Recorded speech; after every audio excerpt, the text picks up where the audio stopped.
Hey, how are you doing? Welcome to Miss Tech Hack. What is this video all about? Let's have a preview. Today in this video, we will see how Redux Thunk and Logger works in React application. Redux Thunk middleware allows you to write action creators that return a function instead of an action.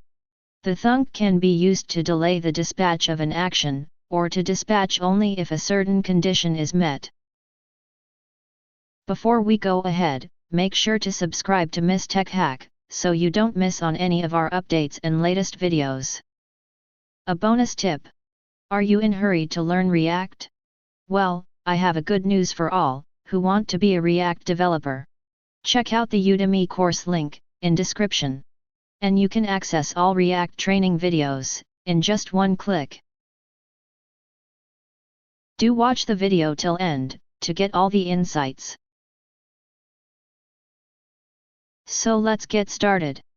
To begin with, open command prompt and go to project location. Now, run the npm commands to install dependencies Redux Thunk and Redux Logger.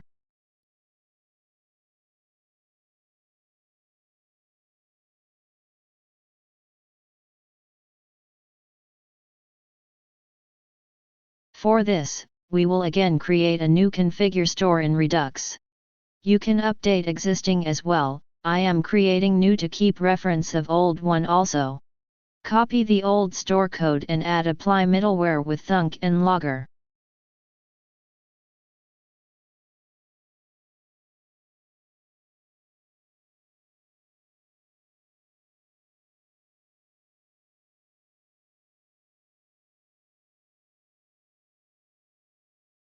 Update the store in app component.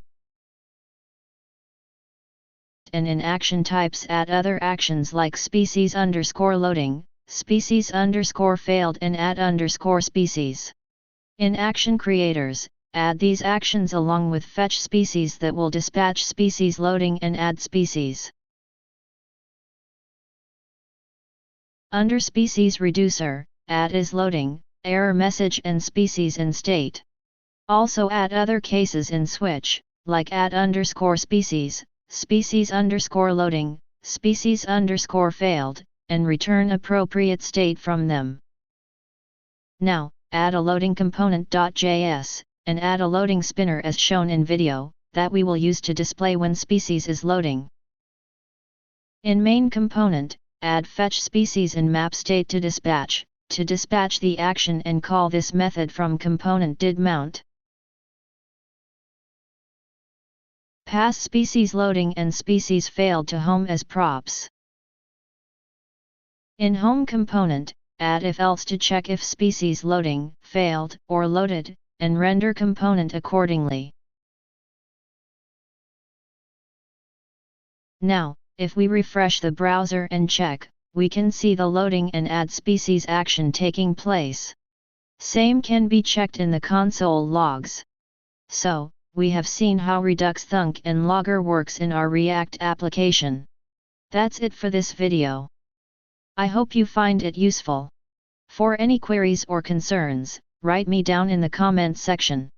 Thank you so much. Have a great day.